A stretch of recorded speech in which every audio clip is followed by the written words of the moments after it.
In 1995, a Western Australian task force report on drug abuse included several recommendations, among them that we establish local drug action groups, members of the community who, on a voluntary basis, combine to take action to prevent or reduce drug abuse in their communities. The emphasis is on action that is local and practical.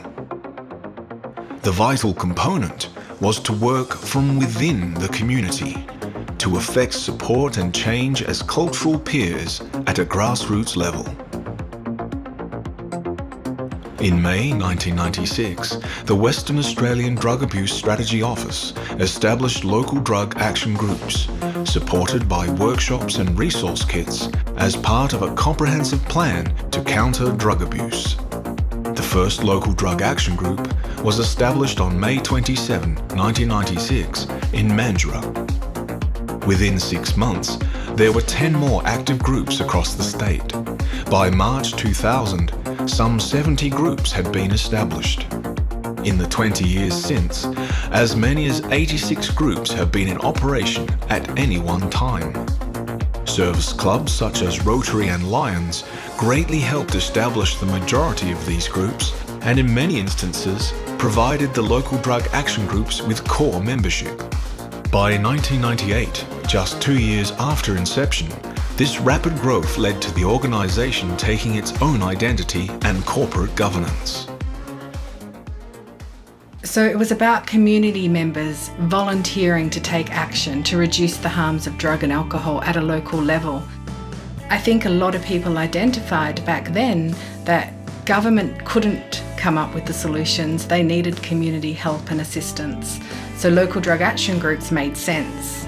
My name's Heather Dixon and I've been on the local drug action group really probably since the founding days. We were concerned about, basically it was still alcohol issues, no real major drug issues then in the community as such, but alcohol was posing a problem, and we'd heard that the drug and alcohol group were thinking about doing things within local communities.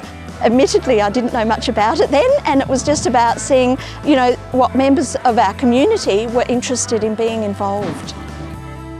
Our work as advocates for changing the culture around alcohol is we've seen significant difference. So people are starting to have that conversation which they never used to have. So we've introduced that topic into conversation, and we're changing the norms around how people think about alcohol consumption and the harms that may result. I really like mixing with other like-minded people who are all keen to make a change. We've all got different skill sets which match up really well to make a good, strong group.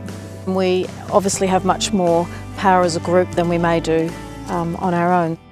More than 4,000 registered volunteers have been involved in local drug action groups at various stages over the past 20 years, delivering over 1,000 community projects, an average of 50 per year, in addition to hundreds of unfunded events. Impressively, almost half of the local drug action group's total government funding since incorporation has been used to support local community initiatives and capacity building for local volunteers. The organisation has also been successful in seeking funding of its own, securing over $1.2 million from various non-government organisations since 1998. An average project requires approximately $2,900 of funding. However, the average project also might include 100 hours of time donated by community volunteers and an estimated 5,000 donated hours per year across the state.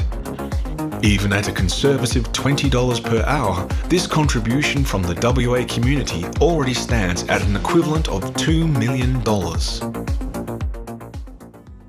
To be a volunteer for a local drug action group takes more than commitment. You have to be more than committed.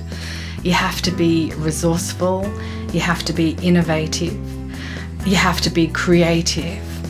And I'm always surprised and amazed at how much the volunteers of this organisation can achieve with so little.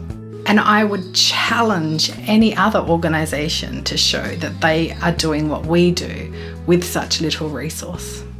Across this state, we have people working to make the world better for me and for you. I'm Susan Gatty and I'm a member of the Kalgoorlie Local Drug Action Group, currently the Vice Chairperson, and I've been with the Kalgoorlie LDAG since 2001. I came here for 2 years and obviously I'm still here quite a while later, and what I've found is that you get as much out of the community as what you put into it. Our LDAGs across the state are quite visual. People see us, they see our volunteers out there, and then they go, wow, I want to do that. I want to participate and I want to stand up and be courageous and take action against something that I strongly believe in. They see the positivity and the benefits of being a local drug action group volunteer. It takes a really courageous person to stand up in front of their community, their friends, their family, and say, you know what? We actually need to change something here. When I first started here in 2001, just to even raise the subject of alcohol being an issue here was very, very controversial. At least now we're having open conversations around that, both in the media and with key stakeholders and community members. It is our community, and if we're not thinking about what we're doing locally, I think it can be lost in the bigger picture. It's about probably not going really out on your own, but partnering to gain strength with other agencies and shire and community. To further the success and capability of local drug action groups in Western Australia, significant partnerships have been developed between government agencies and the not-for-profit sector. One such partnership is with the Mental Health Commission, who provide ongoing financial support and strategic guidance. The conversation around alcohol really is only starting. We've dealt with tobacco for the last 30 years. We've had some fantastic results in that area. And I think alcohol is going to be a similarly long journey that will take probably decades to change, but we're really making great progress. I feel that there's lots more work that we can do with LDAG. We've got a really good structure throughout Western Australia with lots of groups being able to tailor their programs to their specific areas and their needs. We've got plenty of work that we can still do to raise awareness of the resultant harm and disease that may come from alcohol. So we'd like to really get that message out. I think the most enjoyable part of being involved with LDAG is the passion and commitment of the members, but also watching the changes, both within what our group does, what the individuals do, and the differences that they bring. So they all bring different strengths, passions and beliefs to the table. And over the time that I've been involved, that's been quite varied, and it really does make a difference to how the group operates. I think that we all really enjoy doing what we're doing. We'd like a few more volunteers, I think, but overall the structure of LDAG in Western Australia is really strong and sustainable and attracts people from all different professions and walks of life, and I think that's exactly what we need to get this conversation continuing in Western Australia. Across the state, local drug action groups, united, are a powerful voice.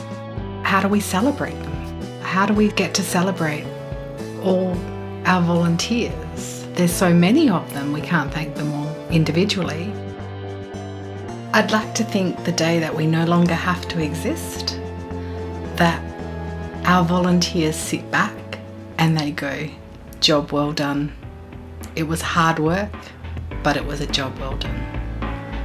Through its commitment to foster and maintain effective partnerships and an ability to act within the community but outside the square, local drug action groups will continue through 2016 and beyond to play an essential role in reducing harm from alcohol and other drugs, making the most of an incredible and unique resource, us.